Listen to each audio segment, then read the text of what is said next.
When you've been manifesting an amazing outcome, something you're so excited to experience, but then the 3D decides to turn around and give you the opposite, I know it can feel like a massive punch in the gut. But I'm here to give you the way to handle those opposite showings in a way that will give you the confidence and clarity to know that regardless of what's out there, you will create your desire, and it may be just around the corner. Now, I wasn't introduced to the law of assumption or even the law of attraction as a perfect manifester, or even a good one. I've had my fair share of opposite showings, my fair share of partial manifestations or likeness manifestations. And I've been through the ringer when it comes to trying to get over those instances. But over my time manifesting, I've tried a few things. And I finally settled on the two instances, the two methods and understandings to help me overcome when the opposites do show. Now, for me, where I'm at this current moment in time, that very rarely happens. And that's where I want to get you to. So by taking on board the two things that I'm about to tell you, you will come out the other end of your opposite showing in the best place possible. But additionally, you can make it so that you don't receive the opposite anymore going forward. Now, the first instance that I want to talk about is, are you potentially doing something wrong? Now, I know that there's a lot of things out there that say you can't do manifestation wrong and such things like that. But at the same time, they're also saying if you dwell in the negative result, you're going to create negative outcomes. So of course, there is an instance of doing it wrong. In terms of the positive creation work, you can't do that wrong. All methods point toward the same thing. Therefore, no matter what you choose, you're going to manifest. But if you are focusing on the lack of your desire, the attachment, the fact that you don't have it, then you are manifesting wrong. You are obviously going to create what you don't want to create. So if you're experiencing the opposite in your 3D reality right now, do yourself a favor and take a personal inventory on what you may be struggling with. If there's certain things that have triggered you more, if there's certain things that you've associated with more, have you been making negative jokes about it? Have you been speaking to your friends about how you don't have it? Have you been over-associating when you check your phone and see that there's no message? Or when you check your bank account, you haven't got enough money in there for what it is that you want? Take a personal inventory. Get a pen and paper, get your laptop notes or your phone notes or even the voice recorder on your phone. And just sit with yourself for 10, 15 minutes maybe and think, okay, as of late, how have I actually been doing? Let me be genuinely honest with myself. On an average day-to-day basis, what am I struggling with? What could I be doing better? What have I been associating with a little bit too much that could have created this? Now, this is actually something that I do regularly.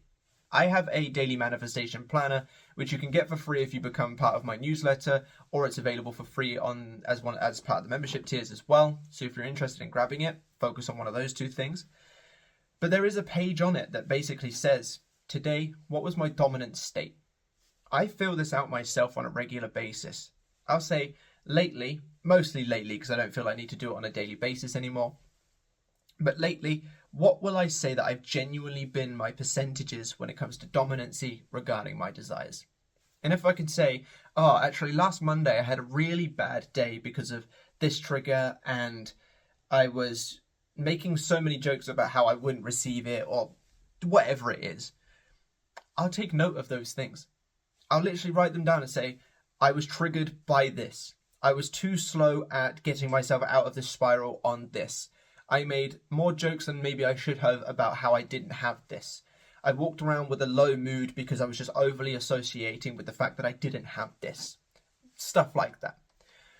I'll get clear on what it was that I had done to create these opposing outcomes, or to create, or even just if I was just doing the personal inventory just to see what I could be doing better. Now, of course, if you're receiving the opposing of what you want, I would highly recommend sitting with yourself and doing this and just getting an understanding as to why this may be happening. Your 3D is nothing more than a reflection of your internal state of mind, which means if you are receiving the opposite, there is another factor which I will get onto, which is the second instance, but it is quite possible that you have been residing within what you don't want a little bit more than maybe you're aware of, or if you're aware of it, a little bit more than you thought you were potentially. So take this personal inventory. Doesn't have to take long, but just get an understanding of what you have been doing that could have created this. Then understand what you could do to handle this better next time. If it is that you spiraled too much when you had something undesirable show up or undesirable thoughts, find a way to handle those spirals better so that next time you can handle it better. Therefore, making it so that you will overcome those instances better, stopping you from creating more that you don't want. Take that personal inventory, get an idea so that you can essentially be more optimal at your manifestation process. And if you follow it, and if you make those necessary adjustments, you'll be tipping your balance towards more dominant in the end result, which means those opposing stories will fall away to make room for your new ones. Because like I said, your external is merely a reflection of your internal. So just make sure that you haven't been doing something wrong or haven't been doing some things wrong. And if you have been, great, now you can know how to stop it. And if you haven't been doing something wrong and you can openly and honestly say that that is the case, then instance 2 is quite possibly for you. If you're genuinely serious about manifesting your deepest desires, you don't want to miss out on the 10-minute calls that come as part of the Gold Tier membership. These two people here were willing to test out these calls and look at the results that they got. Now, the best part about it is there are tons of other bonuses that come with this tier as well. You get free worksheets, a free routine, a free daily manifestation planner, as well as tons of exclusive videos that you can't find anywhere else, and access to the members only live streams. So if you want all of that packed in an affordable package, I recommend you sign up today and let's get you on the straight and narrow to manifest your deepest desires. So getting into instance 2, the purge. Now, I don't actually associate with the purge anymore. What you assume to be true will become true. So once I stopped associating with the idea that I had to experience something negative before I got something positive, I don't really experience imposing situations anymore. And if I do, I can honestly say that it's probably because I sucked at manifesting for a week or so and I was just a little bit too much focusing on the negative. But even that very, very, very rarely happens to me anymore. But for those of you that don't know, the purge is a term coined by Neville Goddard to essentially say that your subconscious mind is flushing out all of those old stories, which causes it to push it out for you to experience, to make room for the new ones. And in order to overcome the purge, you essentially just want to stay true to your end result, to show it that that is your true story. Putting it into a sort of real world analogy, think of the purge like clicking delete on a file on a computer. You want to get rid of it, but your computer says, are you sure you want to get rid of this? If you say yes, it removes it. If you say no, it keeps it. Your subconscious mind is doing a very similar thing according to the purge. It is essentially pushing it out there for you to experience under the basis of saying, are you sure you want to remove this? If you continue persisting in your end result, you are saying, yes, remove it, and then replacing the file with that new end result. If you panic and spiral and start using this 3D reality to adjust your internal state, you are saying, no, this thing is true for me, keep it. Which is why sometimes when people do receive the purge, they end up just creating more negative because they overly associate with what's in front of them instead of powering through with what is going on up here.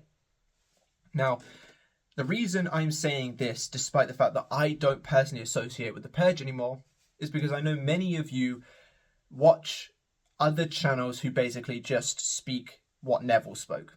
And therefore the purge is an idea that many of us in the Law of Assumption community either knows about and believes, or has an understanding and understands that there's a possibility of it. So I wanted to bring it up in this video, despite the fact that I don't actually associate with it anymore. But if you are receiving a purge, if you can genuinely say that you are more dominant in that new story, you barely have any association to the old story whatsoever, and you are still receiving the opposing stories, it is quite possible that you are receiving the purge. Now, me personally, I like to refer to the purge more as in order to create, one must first destroy, which I got from either the film Prometheus or Alien Covenant. I can't remember which one it was. And it just sounds cooler to me than the purge, just because I always associate the purge with that film that I just thought was extremely boring. So in order to create, one must first destroy. Therefore, if you are receiving the purge, if you can genuinely say that what is in front of you is not a result of you being in the negative more than you should have been, you are on the verge of creation. Your subconscious mind is destroying, is essentially just putting crap out there to remove it from you, flushing it out essentially, to make way for what it is that you want. An example of how this could be the case, just to give you an idea of what destroying in order to create might look like. You've seen your specific person is on holiday with the 3P. That obviously, to the plain eyes, to the sort of standard way of looking, is a bad sign, right? Most of us would see that and say, oh God, they're on holiday, they're going to have an amazing time. But it could be that that is being destructive because while on holiday, the specific person realizes that they didn't have as much fun as maybe they would have with you. Or maybe the specific person realizes that the third person has tendencies that they actually don't like. Maybe they were rude to the waiter. Maybe they were looking at other men and it made SP feel uncomfortable. They get back, break up, makes room for you to come. That scene may have seemed like a bad thing at first glance, but it's just your subconscious mind flushing it out and assuming that you don't then feed into it. Something happens on that trip, making room for your creation. They needed to separate in order for you to come into place. This is how your subconscious made it happen, essentially. That's obviously just an example, but things like this could happen. You see your specific person walking down the street with the third person, you see that as a bad thing. Oh, they're clearly doing well. But what's actually happening, or could be happening, is the specific person sees you and goes, oh wow, they look amazing. And then you're on their mind for the rest of the night. They break up with their person the day after, making room for your relationship. Or if it's a job, you've received 3 rejections from jobs you really thought you wanted. If you feed into that, oh, this proves that I'm not going to get a job, I suck, and blah, blah, blah, blah, blah, you create more of it. But if you could just push past this potential purge, all of a sudden, you'll get an email from a job that you absolutely adored that never got back to you maybe 2 weeks ago. Sorry, our recruiter was off ill. We'd love to have you in for an interview. Then you get the job. All of a sudden, the fact that you didn't get those 3 jobs, which seemed awful at the time, was actually being destructive in order for you to get the job you genuinely really wanted, the creation side of it. I personally would recommend assuming that your manifestations only come through positive ways, just because it's a nicer journey to experience, so that you don't have to be doing this and ahhing about whether you're doing it right, and if so, I have to fight all of this crap. But until you get to that point, which absolutely is possible because I'm at that point now, my desires only come through positive ways. Before you get to that point, make use of this. If you have genuinely done the right stuff and you are still experiencing something undesired, you are probably in the purge, because most of you would have heard of the purge, therefore have it up here as a possibility. The assumption that it is possible to destroy before you can create, to flush out before you can replace, essentially. So keep pushing through. Keep focusing on your end result. Keep showing your subconscious mind that what's up here is genuinely the truth and not what's out there. Because no matter what's out there, you can still create based on what's up here. I really hope you've enjoyed this video. I hope this has given you some confidence and clarity like it has myself when I sort of discovered and stumbled upon these things a couple of years ago. If you are in need of one-to-one help to help you overcome these kind of instances and to help you essentially just kick ass at your manifestation process, I do have coaching services available, which is linked down below in the link tree. If you go to my website, they're all available there. If you're in need of having a helping hand on your shoulder manifesting for you, I do have the scripting service, which is extremely cheap and extremely valued by the people that have got it so far. So head down below into the description if you'd like that. If you want the full Manifest Your X Back mini course, that is available on my membership, which you can grab for as little as £6, which is absolutely crazy for a course that's an hour and 40-minute long. So check that out if you're interested. That is linked down below in the membership section. Like this video, comment on this video, and subscribe to the channel if you haven't already. Click this playlist here if you want to see some of my amazing presentation videos. And as always, I will see you lovely soldiers in the next one. Bye-bye.